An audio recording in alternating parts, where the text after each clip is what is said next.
Hola, les doy mi más grata bienvenida a este espacio de esta charla que he titulado Crea tus videojuegos sin programación. Es una charla bastante interesante que pude preparar para ustedes y espero que les saquen mucho provecho y se diviertan también. Vamos a ver. Mi nombre es José Luis Pacheco Boscán, soy ingeniero en informática, también ingeniero en electrónico en computación, pero también artista digital por una vocación que he llevado en mis ratos libres como hobby también, pero que he incursionado en esta área como parte de una formación autodidacta. También en el campo profesional me he desempeñado en roles como diseñador web o incluso desarrollador, pero especialmente el término que engloba todo esto, que puede permitir la interacción de todas estas áreas que quizás al principio pareciera que no se relacionan, lo que me permite relacionarlas es precisamente el rol que he podido tener de desarrollador de videojuegos. Y podemos ver a continuación algunos de los proyectos que tenemos por acá, que he podido a lo largo de los años participar y desarrollar, que me han apasionado bastante, que forman parte del cuerpo de trabajo que he podido crear a lo largo de los años y que, bueno, por aquí vemos, por ejemplo, desde programación, electrónica, circuitos, arte que ha formado parte de marcas o incluso de pósters, arte que he incorporado incluso a videojuegos en los cuales he podido desarrollarlos como marcas.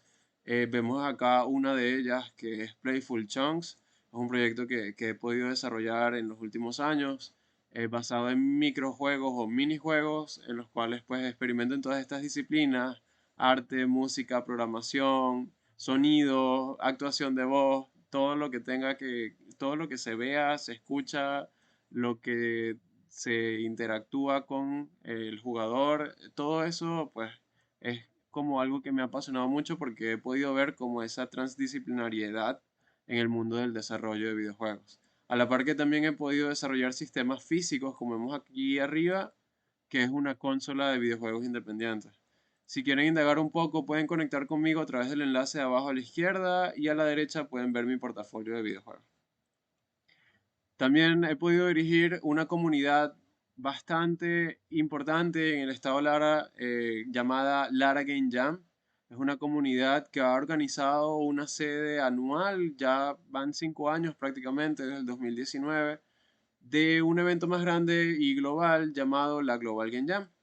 Y en este evento es casualmente una jam en la cual se crean juegos desde cero, personas que a veces ni siquiera se conocen y que forman parte de esta experiencia en la cual unen fuerzas para crear juegos y superar el reto, así como muchos de ustedes están haciendo. Y bueno, también hemos organizado algunos que otros eventos también durante los años, como foros últimamente que han estado bastante interesantes, lienzos compartidos de arte, como también algunos meetups virtuales por allí que tenemos en nuestro Discord. Si quieren indagar un poco, les dejo por aquí nuestras redes sociales y pueden indagar incluso en este enlace un poco sobre nuestra historia y todas las personas que han formado parte importante de nuestra trayectoria a lo largo de los años. Precisamente en esta comunidad del Game Jam es donde pudimos conocer y empezamos a compartir con ustedes la comunidad de Maracay Game Jam, que hoy, pues, evidentemente celebra este evento del Maracay Game Jam Alternative en esta edición 2023, esperando precisamente que sean muchas más y que podamos seguir compartiendo. Y bueno, ya debe estar ya en los últimos días, ya finales de poder terminar los juegos. Así que espero bueno, que todo vaya en orden, que se disfrute muchísimo estos últimos días de mucha adrenalina y que puedan terminar sus juegos y poder ponerle un buen final a este evento, así como comenzó. Y que por supuesto esta charla que les voy a dar, aunque es un poco introductoria y que quizás ya comenzaron sus juegos, espero, es algo que quizás les vaya a quedar y es como mi intención también, para que lo puedan tener luego del evento incluso como una referencia y que todo el contenido que está contemplado aquí, pues les puedan sacar todo el provecho de ahora en adelante. Y bueno, realmente a quién va dirigida esta charla. Esta charla está especialmente dirigida a principiantes, aprendices en todo este tema, en este mundo del game dev o del desarrollo de videojuegos. Em, Desde artistas, músicos, escritores, diseñadores y creativos, que son otras áreas que se complementan y que están allí en el desarrollo de videojuegos, pero que no son programación, que es importante conocer de repente desde el arte cómo funciona un poco la programación, porque al formar equipos de desarrollo de videojuegos tenemos que estar en constante comunicación y la comunicación es vital a la hora de poder producir un juego en equipo. Y acá, por supuesto, no puedo dejar de lado a los aficionados, todas las personas que simplemente tienen esa curiosidad por saber qué hay detrás de la creación de un videojuego. Y programadores también, ¿por qué no? Los programadores que ya tienen experiencia pueden encontrar valor en esta charla porque precisamente voy a estar hablando un poco de las bases de la lógica de programación y quizás de alguna u otra herramienta que le pueden sacar provecho también, algunos métodos que puedan incluso nutrir sus mismos procesos de desarrollo. Así que espero que le saquen bastante provecho. Vamos a la siguiente. Aquí está un poco de los contenidos que he considerado para esta charla. Vamos a hacer un poco pequeño esta imagen de acá de la cámara para que pueda visualizar todo, para que puedan visualizar esto. Tenemos dos bloques o dos niveles. Un primer nivel que es más teórico, en el cual voy a estarles hablando un poco de lógica de programación, un poco de contexto sobre los motores también de videojuegos, un poco de unos términos que yo he llamado los términos code, qué es el visual scripting, tipos de datos, estructuras de control, condicionales, eventos, cómo funciona, qué son, su importancia y también una reflexión personal aquí que he considerado como una visión al futuro. En el segundo bloque vamos a estar viendo un componente quizás un poco más práctico, pero ya de la mano de esta herramienta llamada GDevelop 5, en lo cual ustedes van a poder ver cómo la teoría se traduce en práctica. Vamos a estar conociendo de forma introductoria esta herramienta, cómo se crea un proyecto, su interfaz y bueno, algunas que otras cosas por allí también adicionales que vamos a ver cómo nos rinden los tiempos.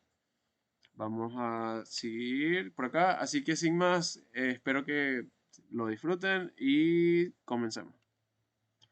Hablar de introducción y contexto en una charla de precisamente de crear videojuegos sin programación nos lleva a relacionar la historia de los videojuegos con la misma historia de la programación.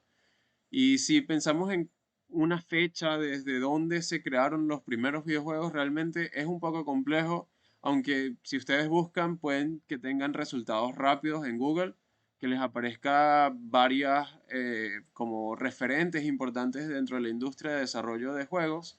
Uno de ellos es Tennis for Two de 1958. Esta es una industria relativamente joven y este es uno de los referentes. Por eso no es que hay un solo referente, sino que hay varios.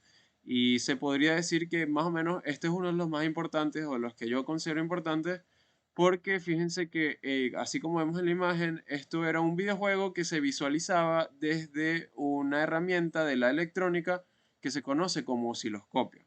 Desde allí se pueden visualizar señales eléctricas de todo tipo, y bueno, esas señales eléctricas eventualmente pasaban a convertirse en los gráficos de este videojuego, que se jugaba como un Pong o un tenis, por decirlo de alguna manera. El circuito prácticamente en el que estaba basado era un circuito analógico con componentes llamados como válvulas de vacío, transistores, relés, entre otros. Pero ¿por qué es importante? Porque precisamente así comenzaron las cosas, porque en los años luego surgieron ya estos sistemas de las consolas que, bueno, precisamente eran entornos de desarrollo para las empresas en los cuales se podía crear juegos para esas consolas. Y esto va en paralelo a la evolución y a la historia que tuvo el ordenador personal o las computadoras. Y iban muy de la mano, por supuesto, porque a medida que evolucionaba las capacidades de procesamiento y de visualización, de cómputo y gráficos, iban también mejorándose las cualidades que podían tenerse a nivel técnico desde los videojuegos. Y esta es una evolución que vemos, por ejemplo, acá en la primera, sí, una de las primeras, no de la primera, pero sí de las primeras importantes que surgieron en el mercado y que fueron un boom que es la NES, Nintendo Entertainment System, como por ejemplo aquí tenemos uno de los juegos más icónicos que es el Super Mario Bros. Esta consola usaba un procesador que se llamaba 6502, que precisamente se programaba en un lenguaje llamado Assembler. Assembler para este procesador 6502. Con el paso de los años, pues ya se hacían juegos en lenguajes de programación. Es decir, que nada más con lenguaje de programación, y hoy en día también se hace con un solo lenguaje, por ejemplo, JavaScript, Python, C++, C, C Sharp, Java, son algunos de los que se utilizan hoy en día más que todo en el desarrollo de juegos, pero surgieron como a lo largo de los años como alternativas. Por supuesto, JavaScript acompañado de estas otras herramientas que son HTML y CSS. También Flash es icónico, es infaltable y ha sido como pieza importante también. Muchos juegos se desarrollaban en Flash y Flash creó una accesibilidad a la hora de desarrollar juegos y subirlos como plataforma. De verdad que Flash creaba un ecosistema bastante accesible para poder crear juegos sin mucho conocimiento de programación. Y eventualmente el día de hoy tenemos distintos motores de videojuegos que son ya piezas de software o software especializado que nos permiten crear juegos. Las empresas generalmente o usan engines o motores de juegos que son accesibles para el público o también desarrollan sus propios engines, como vemos acá en el caso de Capcom, que utiliza el llamado Re-Engine en honor a Resident Evil, que precisamente le ha permitido desarrollar todos estos últimos juegos, incluyendo los remakes de la gran saga de Resident Evil. Pero especialmente vamos a ver un poco algunos otros términos antes de indagar sobre los motores de juegos y el que vamos a utilizar. Así que si nos remitimos a qué es la programación es prácticamente el proceso base en el cual se crea un conjunto de instrucciones como comunicarse a la computadora, por decirlo de alguna manera, y le indicamos a la computadora cómo realizar esta tarea o una tarea determinada con estas instrucciones. Imaginamos, como vemos aquí en esta imagen, como si fuera un acto de magia en el cual nos comunicamos con la computadora a través de códigos, pueden ser de muchos niveles, como el 0 y 1, que es el sistema binario, o por ejemplo acá que vemos ya un cuerpo, un código puntual, que en este caso lo extraje de uno de los juegos que he desarrollado en Unity, que es un engine o un motor de juegos. Cuando le damos estos comandos a la computadora, ella los interpreta y precisamente permite que podamos interactuar con este juego a través de o sea, estos sistemas que se incluye como es la jugabilidad o el gameplay, el procesamiento de las entradas, por ejemplo, del mando o del teclado con el que juego. Por supuesto, debe haber una lógica de juego, eso lo vamos a ver más adelante, y una pieza o un módulo o un sistema que permita gestionar assets. Todo esto es lo que permite, o por supuesto son muchas cosas más, pero esto es una breboca de lo que permite la programación a la hora de desarrollar juegos. Y si creían que esta charla se iba a tratar de que no iba a ser necesaria la programación en absoluto, pues me temo informarles que siempre es necesaria la programación. Lo que varía es el nivel de abstracción y la complejidad realmente en la cual resolvemos estos problemas, que es el desarrollo de distintos juegos.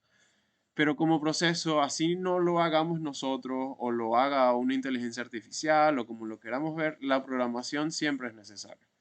Y no solo eso, sino que como pensamiento y como habilidad en el futuro que se nos adelanta hoy en nuestro presente, es necesario conocer, así sea la base, que se conoce como la lógica de programación. Así no se dediquen realmente de lleno a programar. Así que volvemos acá un poco a hablar sobre el motor de videojuegos. Yo coloco acá esta imagen porque me parece que es la representación visual mejor, no hay otra, porque un motor de juegos es como una licuadora. Un motor de juegos es precisamente este software que nos permite a los usuarios y a los desarrolladores de videojuegos crear o colocar distintos elementos dentro de esta licuadora, agregarlos poco a poco y al yo accionar la licuadora sale el juego ya como resultado de ese licuado que vemos por allí. ¿Y qué elementos y sistemas están involucrados en ese jugo, en ese licuado que creamos? Bueno, algunos sistemas como para la gestión de controles, como les mencionaba, la gestión de personajes y la gestión de cámara, que generalmente es lo que se conoce en diseño de juegos como las 3C en inglés. El renderizado de gráficos para poder ver los gráficos que queramos, sea 2D o 3D. Algo o una pieza de lógica o un sistema que me permita también usar leyes de física como en el mundo real y detección de colisiones cuando un objeto toca a otro. Y por supuesto gestión de memoria, de sonido, inteligencia artificial que está muy sonado últimamente también, muy popular y necesario también familiarizarse con ese término. Y algunos elementos también que vemos por allí que serían también piezas importantes, es el arte, los llamados sprites de los personajes, modelos 3D, música, sonidos, diseños gráficos, interfaz, lo que llamamos GUI, interfaz gráfica de usuario, scripts de código, texturas, materiales, shaders y muchos otros conceptos. Pero aquí en los motores de videojuegos existen muchísimas herramientas. Hoy en día las que considero yo quizás más importantes, hay muchas más que evidentemente estoy omitiendo, pero acá están una de las que he podido utilizar que me parecen más interesantes. No todas son consideradas o autodefinidas como motores de juego. Hay herramientas que simplemente son herramientas, pero a la par permiten crear juegos también. Vemos Unity, Unreal, son las más sonadas, pero también está Godot, está RPG Maker, está Game Maker Studio, está Bitsy, que es un poco más experimental, que vemos acá arriba, que es como un gato en pixel art. Está Pico 8, que también es súper experimental. Está GDevelop, que es la que vamos a ver hoy. Está Twine, está RenPy, que tanto Twine como RenPy permiten crear juegos como novelas gráficas interactivas sin programación. RenPy quizás permite algunos beneficios adicionales que Twine. Twine también se implementa prácticamente o tiene mucha flexibilidad con otros engines. Y también hay otras herramientas y tecnologías como es Construct, Lumberyard de Amazon y Scratch. Pero ahora vamos al siguiente término, o al siguiente capítulo de este primer bloque, que serían los términos code. Esto es algo que realmente yo lo llamo así, pero el término como tal que vamos a ver es el término no code, no code, en inglés no code, eh, o no programación. Es un movimiento, una filosofía digital que básicamente lo que postula es que se permita a que las personas puedan crear y gestionar sus propias aplicaciones de software, en este caso videojuegos, sin tener conocimientos algunos en absoluto de programación. O sea, no, nada de programación. Como lo vemos acá, pues en la imagen el gato cierra la puerta porque no quiere programar. Y en las herramientas que vemos, las herramientas no code permiten crear y gestionar sin escribir código en absoluto. Y por eso recaen en otros recursos como los recursos visuales, las interfaces gráficas de usuario y lo que llamamos el arrastrar y soltar o el drag and drop en inglés. Ahora, el low code es otro término code que yo llamo, pero que existe como definido como low code. Es es básicamente una filosofía que lo que postula es que se pueden crear y gestionar aplicaciones de software con un poco de conocimiento, un mínimo de conocimiento en programación. Es como una caja, si la anterior era la caja negra, esta es la caja un poco gris. Los que han conocido un poco sobre pruebas de software quizás estén familiarizados con esto, pero estos colores de negro, gris y blanco, porque precisamente es como que no vemos nada si la caja es negra, vemos un poco o conocemos un poco de programación si la caja es gris, y si vemos absolutamente todo, es decir, si tenemos conocimientos de programación por completo, ya la caja es blanca.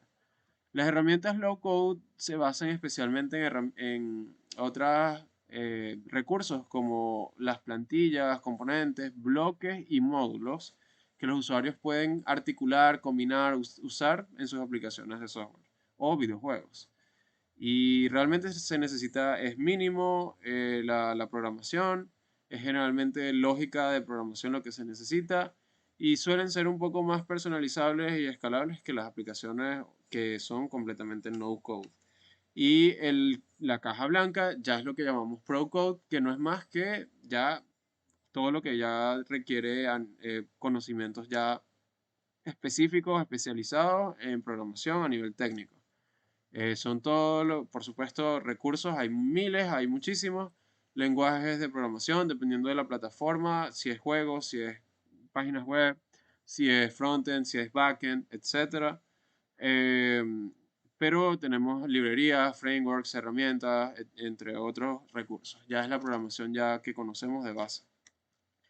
Y bueno, haciendo una síntesis acá de lo que es no code, low code y pro code, vemos que el nivel de habilidad en no code no requiere nada, low code medio y pro code ya es programación, ya requiere conocimientos como tal. Es más fácil el no code y el low code porque precisamente no requieren esa programación, pero es jerárquico. O sea, las low code generalmente tienen un grado un poco más cercano a esa programación sin llegar a ser programación. La complejidad, bueno, ahí también hablamos un poco de la escalabilidad o la flexibilidad de lo que podemos hacer con eso. Un juego que yo pueda hacer con una herramienta no code quizás esté limitada a lo que nos permite hacer la herramienta. Low code como está como en el punto medio y pro code es ya el cielo o la imaginación, es el límite realmente de lo que podemos hacer porque tenemos todas las herramientas de programación a disposición. Pero aún así las herramientas low code y no code generalmente van como hermanas, van unidas y suelen ser también muy flexibles, permiten también con mucha creatividad crear bastantes cosas interesantes. Yo las he usado inclusive habiendo tenido experiencia como programador y por supuesto permiten no solo facilidades de uso, sino rapidez a la hora de programar y de gestionar estas aplicaciones o juegos. Los usuarios objetivos, pues evidentemente van acorde al nivel de habilidad requerido. Y bueno, antes de también continuar, vemos también que todo lo que llamamos no code y low code, a veces la brecha no está tan definida y las aplicaciones y los engines como motores de juegos suelen autodefinirse como no code, pero resulta que son low code o no hay como una definición clara, porque el término es como una filosofía realmente digital o un movimiento que se está generando. Por eso la brecha está un poco difusa entre hasta dónde llega uno y hasta dónde llega el otro. Entonces no se preocupen o sea, si ven que un engine es low code, pero resulta no code. Realmente es casi que similar el término. Pero vemos estas pequeñas diferencias y es importante que lo tengan en cuenta. De hecho, el low code y el no code se unen y forman parte de lo que se conoce como el concepto de LCNC, que es precisamente la unión de estas dos. Por otro lado, es importante conocer esto que se llama el visual coding o el visual scripting. Esto es prácticamente una técnica visual, como tenemos acá, que permite usar bloques o módulos de lógica y condiciones que se articulan para crear funcionalidades del juego que estemos desarrollando, sin tener que escribir código. Es decir, cómo aplicar la lógica de programación en un entorno low code o no code de una forma gráfica, visual. Permite crear juegos con rapidez, flexibilidad y mucha facilidad. Por ejemplo, estos bloques que vemos acá son algunos de los ejemplos. Los podemos ver como estos diagramas en los cuales se conectan entre sí a medida que se relacionan como tal. Y a la derecha también se puede manejar el visual scripting de otras maneras, quizás un poco es más común esta imagen de la izquierda, pero también se ve la imagen de la derecha, o se ven casos con la imagen de la derecha, que son como piezas de un rompecabezas que se unen y que forman esas sentencias lógicas, por decirlo de alguna manera. Todo esto permite crear comportamiento de un personaje, la lógica de un nivel, los efectos visuales, la interfaz, muchísimas cosas. Todo lo que tenga que ver con programación se puede crear con estas herramientas también gráficas. Unity, el engine o el motor de juegos, lo implementa de esta manera de forma nativa en las últimas ediciones de Unity. Tenemos, por ejemplo, el Visual Scripting de esta manera, como lo vemos en esta imagen. GDevelop, que es la que vamos a usar, lo tiene de esta otra manera, que es más parecida a esta otra forma que les mencionaba, que es como la de rompecabezas. Aquí se articula en las sentencias en base a condiciones y acciones. Más adelante lo vamos a ver. Y Unreal Engine y Game Maker Studio pues también implementan de alguna u otra forma este principio, este fundamento del Visual Scripting. Unreal Engine utiliza lo que se conoce como los blueprints.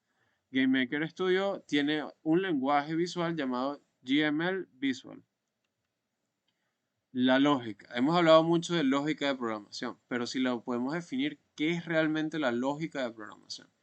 No es más que un conjunto de reglas, principios que utilizamos para diseñar algoritmos y estructuras de programación que permitan resolver problemas de manera efectiva. Si no conocemos lo que son los algoritmos, podemos hacer la analogía perfectamente con una receta de cocina, en la cual tenemos una serie de pasos que nos permiten resolver un objetivo determinado.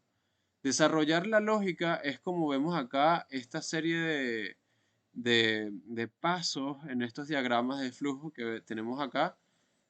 Por ejemplo, una receta sería, primero empiezo a leer la receta, entonces sería el inicio. Luego, primero verto agua en un bowl y así voy. Cada uno de esos son pasos. Entonces, de esa manera se genera como esos bloques, son como esas instrucciones, pero también pueden haber bloques que son las condiciones.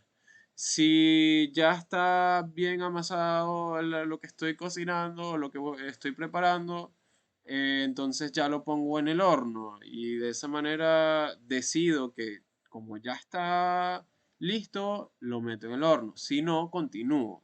Entonces, básicamente ese pensamiento quizás un poco abstracto de poder articular las cosas es lo que conocemos como lógica de programación. Esto es universal y esto es necesario desarrollarlo como habilidad indistintamente de que o sea, no nos dediquemos a la programación. Si formamos parte de equipos de desarrollo de juegos, es necesario conocerlo porque nos ayuda a pensar cómo funciona esto, pues, como aplicaciones de software y cómo podemos incluso ser más productivos y trabajar en equipos. Ejemplos básicos que me gusta mucho hacer al nivel de lógica de videojuegos. Imaginemos este videojuego bueno, este caso es nuevo, no ha salido, no sé si para la fecha vaya a salir, en el cual las personas vean este video en el futuro, pero es el videojuego de Super Mario Wonder, en el cual vemos que si, un ejemplo, si el jugador presiona la tecla de la derecha del control de juegos, el personaje camina hacia la derecha. Es decir, si yo pulso la tecla, el personaje camina. Si no la pulso, pues no debería caminar. Es como la lógica que tenemos allí, pero también funcionaría con el salto. En este caso, si yo le doy la flecha de arriba, el personaje salta. Pero también vemos un poco cómo algo quizás un poco más complejo, cómo funciona el tema de las colisiones que mencionaba un poco antes. En este caso, si el juego detecta que el jugador tocó un objeto en el nivel del juego, que es esta fruta que tiene como la cara de un elefante, vemos estas cajitas, por ejemplo, hay una caja de Mario, hay una caja de la fruta y hay una caja pequeña naranja que es la colisión. Generalmente esto es lo que se conoce como los colliders en desarrollo de videojuegos. Estas cajas no las vemos, son invisibles para el jugador, pero nos permiten entender que cuando esta caja que tiene Mario, que se mueve con Mario, y la caja que tiene la fruta chocan, es porque la tocó. ¿Y por qué es importante eso? Porque cuando detecta el juego que hubo esa colisión, el personaje debe obtener el poder asociado. Esa es la respuesta a esta condición que se está creando ahí. En resumen, vemos acá que los condicionales de eventos son bastante importantes en esta lógica de programación. Aquí lo tenemos agrupado y precisamente especifico aquí arriba causa, efecto. Es lo mismo que condición y acción en este ámbito, en este contexto. Una condición y una acción se pueden agrupar y forman parte de lo que se conoce como un evento. O sea, el evento es la condición y la acción. De esta manera, me gustaría que lo empecemos como a ir asociando, porque es como trabaja de hecho muchos engines como GDevelop. Fíjense que en estas dos de moverse y saltar son acciones que la responsabilidad la lleva el jugador, pero en esta otra que es la del el power up del elefante, de la fruta del elefante, es algo que nosotros, o sea, como jugadores, nos movemos, es lo que podemos controlar. Pero el que debe o la responsabilidad de actuar es la escena o el mundo o lo que llamamos la lógica del juego, la que debe reaccionar y darme como jugador ese power up que yo acabo de tocar. O sea, a veces depende de nosotros como jugadores, a veces no. Y eso es lo que mencionaba al principio como la lógica del videojuego. Pero en este caso, en la responsabilidad, vamos a llamarla como que forma parte de la escena o el mundo del juego. Un condicional es esto que acabamos de ver. Si pulsa la tecla. En este caso, este si en inglés es lo que se conoce o se llama como if. Esto es ya programación, o sea, evidentemente es una estructura que ya los que han programado quizás ya la conozcan, pero no es más otra cosa que un condicional. Es una estructura de control porque nos permite como guiar cómo se ejecuta el programa, en este caso el juego, y se utiliza para verificar si se cumple esta causa o condición y si no se cumple, pues si se cumple o no se cumple, hacer una acción o no hacerla respectivamente. Esta acción es lo que se conoce también como el DEN en algunos lenguajes de programación. Y un evento, ya como les comentaba, era o es la combinación entre una condición y una acción. Ahora bien, eh, ya en programación, esto es lo que conocemos acá, o lo que vemos, es lo que tenemos en pantalla, es lo que conocemos como pseudocódigo. Y es básicamente esto mismo que acabamos de ver con los ejemplos con los GIFs en movimiento. Si hay una condición y se cumple esa condición, entonces se ejecuta la acción 1. Si no se cumple la acción 1, yo puedo decirle con esta otra sentencia que es el else, que es en español el si no, se cumple la acción 2. Y si lo queremos poner un poco más complejo, también se pueden anidar estos condicionales como si se cumple la condición 1, entonces luego yo evalúo si se cumple la condición 2 para luego ejecutar la acción 1. Es decir, la acción 1 se ejecuta si y solo si la condición 1 y la condición 2 se cumplen. Ahora bien, la acción 2 se ejecuta si la condición 1 se cumple, pero la condición 2 no, porque ya estaría en este otro else. Y si no se cumple la condición 1 y no se cumple la condición 2, entonces nos vamos para acá a este else. O sea, cada if tiene su else. Este es con este y este con este. De arriba con el de abajo y en los dos del centro. Ahora bien, existen muchos tipos de datos. Porque datos, primero definamos lo que es un dato. Un dato es la representación simbólica, es un valor, por ejemplo, como que yo les diga 33. Un dato es un dato. Yo no sé qué es ese 33. Puede ser una edad, puede ser un día del mes, puede ser cualquier cosa. Pero precisamente cuando le atribuimos o le damos un significado con un contexto, pasa a ser información. Ahora bien, los juegos tienen distintos tipos de datos. Estamos hablando de que hay generalmente los más comunes o más populares a nivel de la lógica de programación básica. Son los enteros, los flotantes, las cadenas y los booleanos. Enteros son números, por ejemplo, se pueden usar para llevar la puntuación o la vida de un jugador. Flotantes son ya decimales, por decirlo de alguna manera, son los que se pueden ver como para posiciones, velocidades, gravedad inclusive. Cadenas son lo que llamamos en programación como strings, son cadenas de caracteres, como hola, mundo. Caracteres son ya las letras en estos casos y se pueden usar para los diálogos si tenemos como un RPG o cualquier juego que tenga así diálogos ahí. Esos diálogos deben ser escritos y evidentemente se almacenan como un dato de tipo de cadena o string. Y los nombres de los personajes también es otro ejemplo. Por otro lado, es muy importante también para lo que vamos a ver el tipo de dato booleano. El booleano se conoce como una variable que puede tener quizás nada más puede llegar a tener dos valores, que el verdadero o el falso, el true o el false en inglés. Y esta dicotomía se utiliza mucho en videojuegos como para, por ejemplo, detectar si hay colisiones o si el jugador se está moviendo, si el personaje o el jugador está saltando, está haciendo cualquier otra acción, si el juego está pausado, en qué interfaz está. Hay muchísimas formas de usar los booleanos, inclusive como para poder hacer testing. Los operadores, por otro lado, ya vamos terminando con este primer bloque. Los operadores serían ya prácticamente lo que nos permite relacionar y crear, en este caso, eh, valores y relacionarlos, como pueden ser estos datos que vimos por acá. Por ejemplo, yo puedo tener operadores matemáticos, lógicos y relacionales. Matemáticos también se les conoce como aritméticos en este caso, y puede ser, por ejemplo, que yo sume dos enteros, como vemos acá, que yo pueda preguntar en una condición si 3 es mayor que una variable, o si la variable es menor que 3, o si una variable es true, por ejemplo, si el personaje está saltando y su vida es mayor a 50, como 50%, por decirlo de alguna manera, suponiendo, yo hago una acción.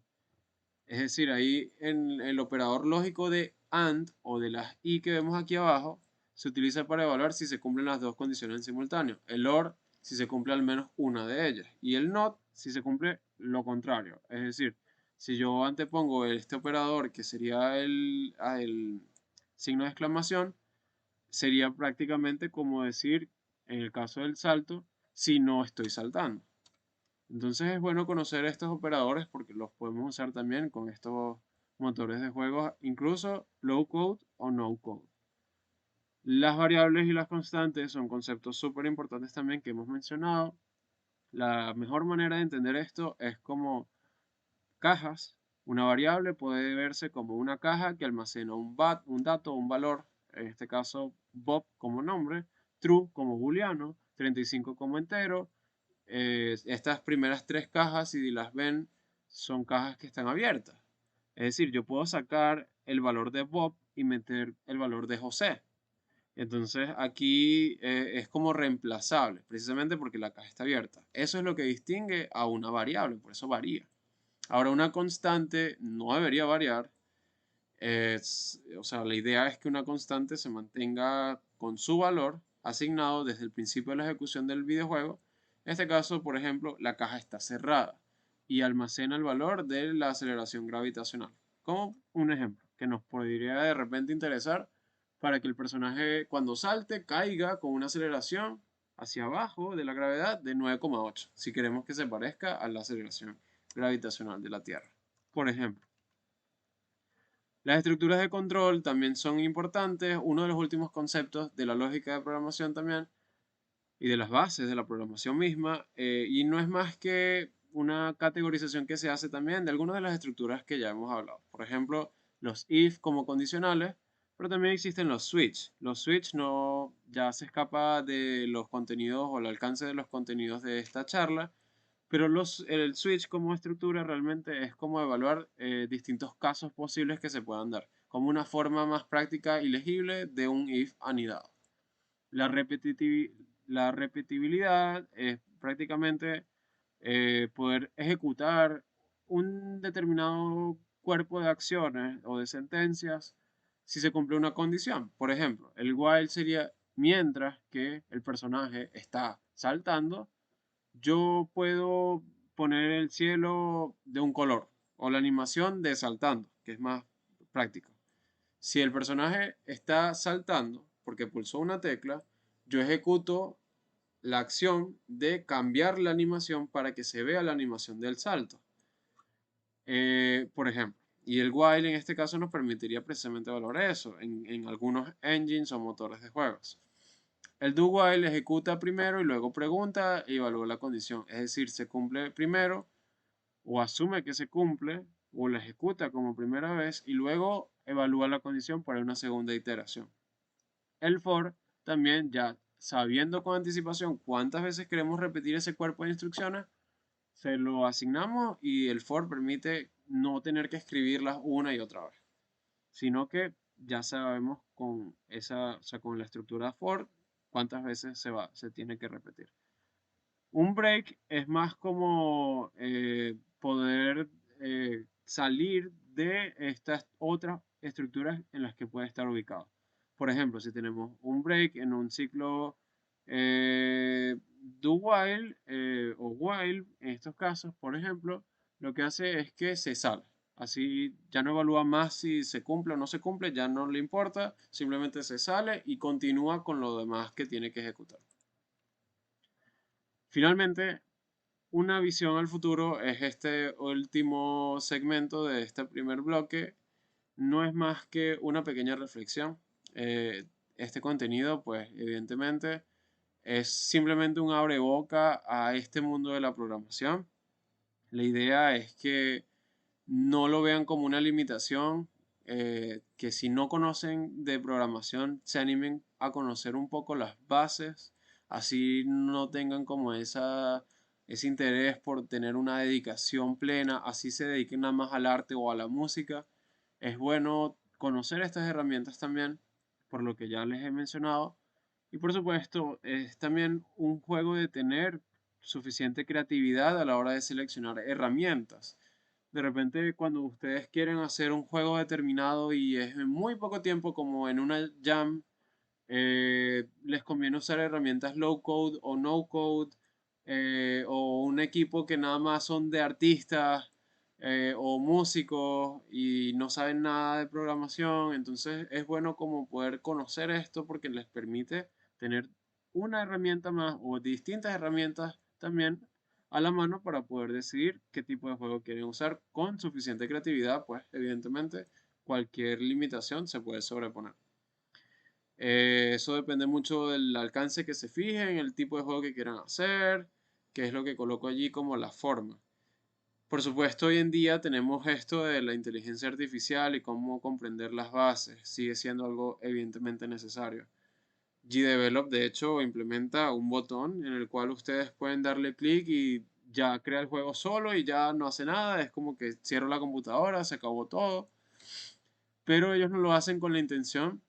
Ellos no desarrollaron esa herramienta de inteligencia artificial con la intención de que se juegue o que se hagan juegos de esa manera, sino de poder proveer de eso como una herramienta para poder agilizar procesos de desarrollo. De nada sirve que yo le diga con un prompt o con una descripción lo que yo quiero a la inteligencia artificial y me produce como el juego, pero no puedo editarlo porque no entiendo qué fue lo que hizo como desarrollador. Entonces, precisamente eso es lo que tenemos que seguir fomentando como desarrolladores, la comprensión de qué es lo que está pasando allí, así las herramientas nos permiten poder hacer las cosas de una manera más práctica. Y evidentemente siempre buscando la ética y el respeto al contenido de la propiedad intelectual de todo esto que utilice esta tecnología de la inteligencia artificial. La demanda global de formación básica en programación es necesaria. Por allí creo que lo afirmaba Mark Zuckerberg de Facebook, que todo el mundo debería saber programar en el futuro porque nos adentramos a un futuro fuertemente dependiente a la tecnología para mejorar nuestras calidades de vida. Y bueno, sí es algo indispensable conocerlo, así sea lo básico. Y mi invitación es a que con este contenido no se queden nada más hasta allí, sino que se atrevan a investigar, a experimentar, a fallar o como yo le digo también, aprender constantemente. Que puedan tener esa curiosidad por descubrir por su cuenta cómo funciona. Busquen en Google, busquen en YouTube también. Muchísimos recursos gratuitos están a disposición con el Internet. Y si tienen esa curiosidad, definitivamente es como lo que es necesario siempre, indistintamente del seniority o el nivel de experiencia que puedan tener en esta industria del desarrollo de videojuegos. Así que les dejo eso por allí. Espero que también puedan indagar un poco más hacia allá. GDevelop. Vamos con el segundo bloque. GDevelop es una herramienta de las que les mencionaba, NCLC, No Code, Low Code. Ellos se definen como No Code. Sin embargo, ya lo práctico, uno puede usar GDevelop y tiene esa flexibilidad porque uno puede declarar variables, puede declarar constantes, puedes también tener distintos tipos de datos comunes en lenguajes de programación. Puedes incluso agregarle segmentos de código dentro de esa programación visual y permite hacer muchísimas cosas. Allí vemos condicionales, acciones, eventos, como algo que los engloba a estos dos conceptos. Y también permite usar estructuras de control, como algunas de las que vimos, como el if, el for también, algunos ciclos for, el while también. Los operadores también, muchos operadores, especialmente los de negación, los aritméticos, los lógicos, especialmente los para los datos booleanos. Y bueno, es gratuito, es open source y se puede descargar o usar desde su editor desde la web, desde el enlace que les dejo aquí abajo. Bueno, ahorita sí, para crear un juego, espero que lo puedan también descargar o ya abrir y si les pide crearse una cuenta, pues puedan crearse la cuenta para que puedan tener sus juegos y se pueda guardar en la nube desde también la plataforma de GDevelop. Eh, y para poderlo crear, pues vamos a ver allí, esto igual lo vamos a ver ya en vivo con la herramienta, pero allí vamos a ver como este prompt o esta ventana en la cual ustedes pueden colocar el nombre del proyecto, incluso como lo que les mencionaba de la inteligencia artificial. En este caso, como ejemplo, les dije, quiero que hagas un juego similar a Mario Bros, plataformas 2D, en el cual saltes y tengas enemigos y puntaje. Y listo, y él creó todo eso. Pero entonces, claro, él crea como una programación visual que si uno no le entiende, pues no podemos hacer nada con ese juego. De nada sirve poder tener ese resultado de la inteligencia artificial como les mencionaba. Y así que eso no lo vamos a usar en la parte siguiente. Ahora sí, nos vamos al editor. Voy a hacer una pausa y nos vemos en el editor. Una vez hayan instalado el programa dentro de su computadora o incluso acceder a ello desde el navegador web como les mencionaba, ustedes van a ver una interfaz como esta que estamos viendo. Realmente la van a ver de esta manera como la tenemos en pantalla actualmente. Pero a la izquierda tienen distintas pestañas que sería buenísimo que puedan revisar luego de la charla porque están bastante interesantes. GDevelop tiene como un apartado también, como un Asset Store de distintos elementos gráficos, especialmente que ustedes pueden comprar para sus videojuegos si lo desean. Y también tiene este recurso valiosísimo que es como para un apartado de enseñanza que el mismo GDevelop prepara. Tiene su documentación, tours guiados, ejemplos prácticos, incluso una forma de interactuar con la comunidad y distintos como lecciones guiadas de forma interactiva para aprender a crear distintos tipos de juegos en base a su género. Entonces, bueno, para que lo puedan revisar, la documentación es valiosísimo al momento de tener una duda y buscar aclararla. Si nos revertimos por acá, en esta opción de Build es donde vamos a poder crear nuestro proyecto desde este botón, es la que nos interesa. Aquí podemos elegir la resolución. En este momento, pues voy a elegir simplemente esta que tenemos ya seleccionada, que es la HD 1280 por 720 píxeles. Y voy a llamar el proyecto Super Mario. A ver.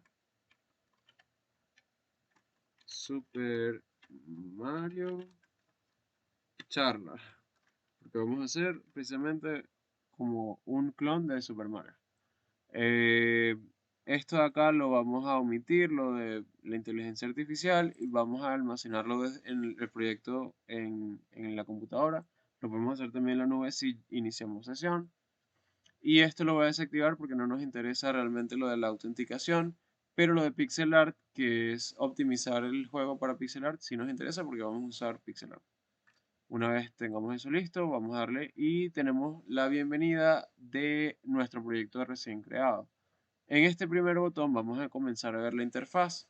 En este primer botón tenemos las opciones del proyecto. En propiedades podemos cambiar el nombre del proyecto, agregar una descripción, autoría, incluso como información para su publicación, que es lo que se conoce aquí como packaging, cambiar la resolución y muchas otras cosas también a nivel de branding y pantalla de carga. Si lo deseamos, podemos hacerlo desde aquí. Podemos declarar variables globales. En este momento en la pantalla vemos que se nos crearon dos pestañas arriba. Podemos revertir donde estábamos e irnos para acá donde estábamos al principio o quedarnos acá, que es como estas dos pestañas que se nos crearon con el proyecto.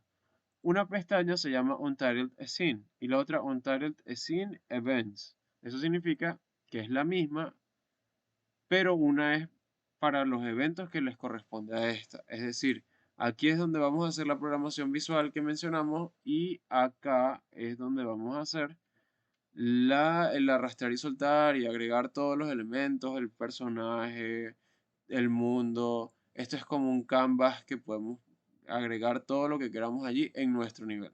Realmente la escena es lo que habíamos mencionado antes cuando hicimos el ejemplo de lógica de programación y es como el mundo o el nivel que estamos haciendo en nuestro videojuego. Si queremos agregar otra escena, simplemente le damos clic acá y le damos a este botón de acá de añadir escena.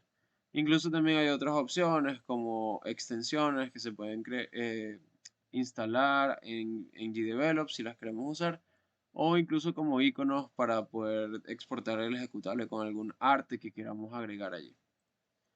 Nos volvemos para acá y acá podemos guardar el proyecto. Es súper importante, siempre guarden. Eh, si está en la nube, pues tiene un guardado automático. Acá en este botón pueden darle clic y ven cómo se ve el juego en vivo, o sea, como el ejecutar lo que ya tienen en este Canvas. Pueden publicar desde acá, que es lo mismo que exportar en este ámbito. Voy a mover esto por acá. Y acá tenemos una serie de distintos elementos también en la parte superior derecha. Distintos botones, como por ejemplo uno que despliega este panel de objetos, este para grupos, este también quita el panel de propiedades que tenemos a la izquierda, este otro abre como una lista de instancias, este de capas, es un concepto similar a como por ejemplo veríamos en Photoshop, que unos objetos están encima de otros, y esto es como un grid que lo que hace es ver la cuadrícula en la pantalla como del canvas como tal. Esto que habíamos visto ahorita de, por ejemplo, los objetos. Un objeto en este contexto de GDevelop es todo lo que podemos arrastrar en el canvas, que vendría siendo como una plantilla. Al darle clic acá, añadir objeto, vamos a empezar añadiendo nuestro primer objeto. Este lo podemos cerrar y aquí podemos incluso ver que tenemos como dos opciones, desde la tienda o manual. Vamos a usarlo manual, no vamos a usar nada prediseñado, simplemente ya los sprites, si es lo único que vamos a usar ya previamente creado, porque es Mario Bros. Precisamente de acá tenemos como una lista de tipos de objetos que vamos a crear. Tenemos una lista inmensa. Lo mejor es que puedan consultar en la documentación qué significa cada uno. Está bastante práctica. Tiene como para video, para texto, luces, partículas, textos y bueno, muchas otras. Pero las que nos interesa realmente ahorita es esta de sprite. Un sprite es como para poder empezar a crear esa primera imagen o esa primera animación de nuestro jugador que lo vamos a llamar player. Acá podemos añadir la primera animación y por supuesto vamos a añadir el sprite. Ahorita en este momento estoy buscando en mis archivos, no lo vemos en pantalla, pero estoy buscando en mis archivos donde tengo ese primer sprite que vamos a elegir con el personaje de Mario Bros. Ahorita vamos a ver este primer sprite y lo tenemos aquí en pantalla. Si nos sale como una ventana que dice que si queremos clonar el archivo, podemos hacerlo. Eso lo que hace es que hace una copia local de este archivo de modo de que si se borra de donde lo obtuvo, pues siempre lo vamos a tener disponible y no va a quedar como que no encontró la imagen que referenciamos. Aquí tenemos el Mario y esta animación la voy a llamar Idle. ¿Qué es una animación en este ámbito? En este ámbito, una animación es simplemente una colección de frames, en este caso, o cuadros. En este caso tenemos al Mario estático que no hace absolutamente nada. Por eso lo tenemos aquí como la animación idle. Podemos agregar una animación de caminar. Le voy a llamar walk en inglés. Y voy a añadir también el sprite. Puedo seleccionar varias imágenes a la vez y vamos a verlas acá de una vez. En mi computadora elegí las cuatro y aquí está. Vamos a añadir también, bueno, de momento yo creo que podemos manejarlo de esa manera, por ahora. Y aquí está Player, a ver. Si uno se equivoca con el nombre, podemos darle clic derecho y Rename, y ahí podemos editar el nombre. Ahí tenemos nuestro personaje. Lo voy a arrastrar y a soltar acá. Y ahí vemos a nuestro personaje. Si le damos play, vamos a ver. Voy a configurar para que se pueda ver acá en el compartir pantalla. Acá, una nueva. Eso mismo. Vamos a poner el ejecutable justo aquí abajo para que lo podamos ver y lo voy a ir moviendo. No hace absolutamente nada porque simplemente arrastramos ahorita en nuestro ejecutable el juego y no hace nada. Yo puedo presionar todas las teclas y no va a hacer nada porque no hemos programado absolutamente nada. ¿Qué es lo primero que vamos a hacer? Vamos a agregar un piso. Si nos vamos para acá, podemos agregar en GDevelop otro objeto, en este caso no vamos a usar, a ver, no vamos a usar un sprite, sino lo que llamamos un tiled sprite, porque este va a ser nuestro piso. Un tiled sprite lo que hace es que toma una imagen y, a ver, ya, voy a escoger acá, choose a file. Aquí estoy buscando el bloque eh, y justamente lo vamos a ver acá. Y es simplemente un cuadro. Yo le doy ahí él tiene el archivo, tiene su nombre y le doy a aplicar. Luego lo pongo acá y lo puedo como poner un poco más grande. Pero fíjense que como cuando lo arrastro, él se multiplica a los lados, pues. Entonces eso es precisamente lo que nos permite hacer cuando elegimos y creamos un proyecto, perdón, un objeto. Si es Tiled Sprite, es precisamente lo que nos permite hacer eso. Si es Sprite, no, simplemente se ensancha, se hace más ancho, así como estamos viendo. Acá se nos creó uno sin querer, vamos a eliminarlo. Este objeto no fue creado sin querer. Solo nos interesa este y lo vamos a llamar floor, como piso en inglés.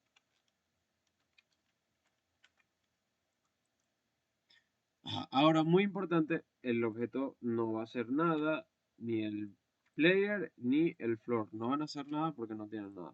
Vamos a empezarle a crear un comportamiento. ¿Cómo lo hacemos? Desde dándole clic al objeto, nos vamos a la pestaña de Behavior y le damos a Add Behavior. Como este es Mario, Mario es un personaje y le damos a este que se llama Platformer Object. Le damos Apply para aplicar los cambios y en Floor hacemos lo mismo, pero en vez de Platformer Character vamos a darle a Platform. Y listo. Ahora si le damos Update, vemos en vivo, a ver, eso es una publicidad que nos da. Y podemos probar con las flechas, a ver, se mueve. O lo reinicio, vamos a ver, previo otra vez. Si se mueve, ahí está. Se está moviendo nuestro Mario. ¿Con qué? Con las flechas del teclado, derecha, izquierda y salta también con la barra espaciadora. Eso es porque le añadimos ese behavior o ese comportamiento de que es, o que le indicamos de que es un objeto plataforma o como lo llaman acá, ya, como lo llaman acá, platformer character. Entonces, borramos este, que esto nada más fue para ejemplificar. Y de esa manera, pues ya vamos teniendo como eso, pues. El floor tiene behavior también como plataforma y lo que hace es que Mario no se caiga hacia abajo. Pues si se lo quitamos, Mario probablemente se cae al infinito hacia abajo. En la parte de la derecha podemos comenzar a agregar los eventos. Podemos comenzar, por ejemplo, a ver, ya tenemos en este objeto de player de Mario, podemos comenzar a hacerlo mover. Y de esa manera, pues, tenemos dos animaciones. Una para cuando está estático y una para cuando camina. Para cuando camina, podemos ver la animación, pero se detiene. Entonces, si no queremos que se detenga, le damos clic a Loop. Y si le damos Preview, ahí siempre va a estar caminando. Es decir, mientras yo mantenga pulsada la tecla de la derecha, en este caso, él va a caminar y se va a ver continuo. No va a dejar de reproducir la animación. Y esa lógica es la que vamos a implementar. Simplemente dejamos loop allí. Aquí incluso podemos cambiar la velocidad en la que se reproduce cada cuadro de la animación. Le damos a aplicar. Y empezamos acá. Sí. Listo. Acá en esta parte tenemos la condición. La pregunta sí. El condicional. Y aquí tenemos la acción. Primera condición. ¿Qué objeto va a ser el responsable de esa condición? En este caso es el jugador. Y le doy clic a si está saltando, is jumping. Si le doy acá, ok. Ah, no, mentira, ya va. Todavía no hemos agregado el jump. Me estoy comiendo un paso. Vamos primero con el movimiento. Si le damos a is moving, le damos ok. La acción debería ser que cambie la animación que tiene asignada, que ya tiene allí agregada. Entonces actúa la acción sobre el player y lo que hace es cambiar la animación. Animación por el nombre. Le damos acá. ¿Cuál? Walk, que es la de caminar. Y vamos a ver en nuestro ejecutable, vamos a ver si se mueve. Se mueve. Ajá, se mueve y se ve la animación. Pero ¿qué está pasando? Que cuando salto no hace su típico animación de salto. Y cuando se mira para el otro lado, como que cuando me muevo hacia la izquierda, no mira. O sea, es como que está caminando hacia atrás. Vamos a resolver eso de esta manera. Primero vamos a agregar una tercera animación llamada acá. Vamos a llamarla Jump para el salto. Y añadimos el sprite. El sprite que tenemos acá va a ser el de salto. Simplemente tiene un solo cuadro, o sea, una sola imagen, porque es el Mario saltando. Y ahora cuando estemos acá en los eventos, vamos a agregar un nuevo evento. ¿Sobre quién? Sobre el personaje. Si está saltando, y esa es nuestra condición. ¿Qué hace si está saltando? Cambia la animación del personaje por el nombre a Jump. Ajá, ¿y qué pasa si le doy update? Vamos a ver. Salta, vemos la animación, pero se quedó la animación congelada. Nos interesa que si toca el piso, revierta a su animación de idol. Entonces, ¿qué hacemos? Una tercera condición, que si está tocando el piso, en este caso se llama isOnFloor, añadimos la acción de change la animación. ¿A cuál? A la misma de idol. Y listo. De esa manera, al darle update, voy a ver el cambio reflejado. Salto, salto. Ajá, pero ¿qué está pasando? Que no camina. Entonces vamos a ver por acá cómo podemos resolver eso. Podemos primero empezar por partes. Vamos con, en este caso, lo de el flip. En este caso, el flip se llama a voltear la animación de forma que cuando yo le dé play, acá por ejemplo, al juego y camine hacia atrás, se mueva hacia atrás realmente. Entonces, vamos a resolver primero eso y luego vamos con la animación de caminar otra vez a como estaba. Lo primero que debería hacer con eso es que si la condición, o sea, la tecla de la izquierda es presionada, y eso lo vemos acá, un nuevo evento, la key, en este caso buscamos key pressed, left, buscamos acá, es la tecla de la izquierda, y la acción es que el player hace un flip de object horizontalmente, o sea, de forma que lo veamos así.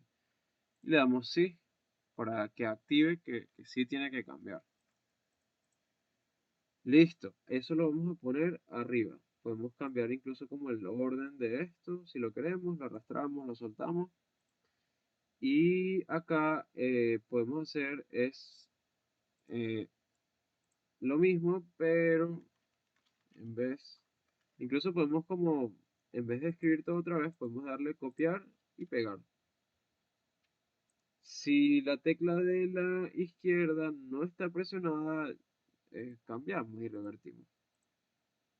De esa manera deberíamos poder ver el pequeño cambio. A ver, si le doy update, vamos a ver.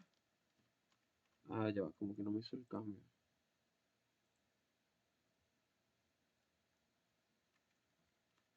Ya va, vamos a ver. Creo que se me... La computadora, bueno, vamos a ver si la condición... eh, creo que vamos a borrar este que quedó de sobra. Ajá, ¿qué es lo que pasa? Que no hicimos algo muy clave.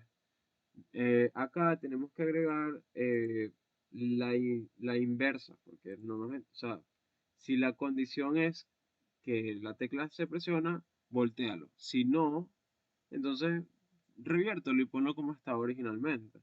¿Cómo hacemos eso? Le damos clic derecho y le damos a invert. De forma que cuando veamos eso, ahorita no lo vemos en la pantalla, pero va a salir como estas flechas pequeñas, casi no se ven, son unas flechas rojas, pero de esa manera cuando le dé update, con eso sí, ahora sí debería verse que él cambia su posición. Ahora vamos a resolver finalmente lo de, por ejemplo, el caminar. Lo primero que queremos saber es si está en el piso, ¿verdad? Ya eso sabemos acá si está en el piso. Si está en el piso, evidentemente, y se está moviendo, entonces lo que podemos hacer simplemente acá es arrastrar esto. Si está en el piso, ok, está en el piso. Se está moviendo. Vamos a poner esto un momento hacia acá. Se está moviendo, sí, entonces ejecuta la animación de caminar. Pero ¿qué pasa? Con solo el hecho de decir si está en el piso, como está en el piso, él va a estar en idle. Entonces aquí va a estar como compitiendo. Este idle todavía no nos interesa, no lo vamos a usar. Vamos a eliminarlo. Y este evento lo vamos a clonar. Vamos a copiar, control C, control V.